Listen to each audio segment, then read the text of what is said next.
Invest Kerala ഉച്ചകോടി സമാപിക്കുമ്പോൾ നിക്ഷേപ വാഗ്ദാനങ്ങൾ പ്രതീക്ഷകൾക്കും അപ്പുറമാണ്.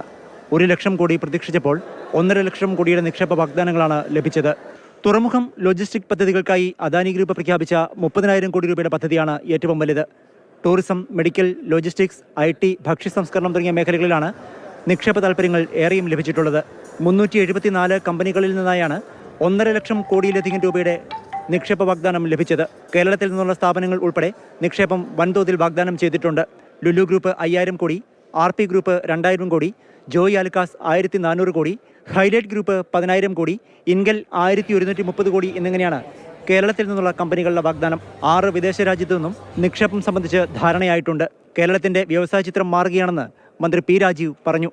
A new beginning of a journey of the United Kerala for transforming Kerala into a investment-friendly state. 500 കോടിയിലധികം മുതൽ മുടക്കുള്ളവയാണ് താൽപ്പര്യം പ്രകടിപ്പിച്ച പദ്ധതികൾ മിക്കതും. ഇനി 3 വർഷത്തിലൊരിക്കൽ ഉച്ചകോടി നടത്താനും സർക്കാർ തീരുമാനിച്ചിട്ടുണ്ട്. താൽപ്പര്യപത്രം ലഭിച്ച പദ്ധതികൾ വേഗത്തിലാക്കാൻ പ്രത്യേക സമിതികൾ വരും. മുഖ്യമന്ത്രി ഉൾപ്പെടെ സമയബന്ധിതമായി പദ്ധതി പുരോഗതികൾ വിലയിരുത്തും. കേന്ദ്രമന്ത്രിമാരുടെയും പ്രതിപക്ഷത്തിൻ്റെയും സഹകരണവും ഉച്ചകോടിക്ക് മുതൽക്കൂട്ടായെന്നാണ് വിലയിരുത്തുന്നത്. പ്രതീക്ഷിച്ചതിനും അപ്പുറമുള്ള നിക്ഷേപ താൽപ്പര്യ പ്രഖ്യാപനങ്ങളുണ്ടായത് വ്യവസായ വകുപ്പിനും സർക്കാരിനും നൽകുന്ന ആത്മവിശ്വാസം ചെറുതല്ല. താൽപ്പര്യപത്രം ലഭിച്ച പദ്ധതികൾ എത്രയും വേഗം തുടങ്ങാൻ വേണ്ടി മറ്റ് സബ് കമ്മിറ്റികൾ ഉൾപ്പെടെ രൂപീകരിക്കാനാണ് വ്യവസായ വകുപ്പ് ഉദ്ദേശിക്കുന്നത്.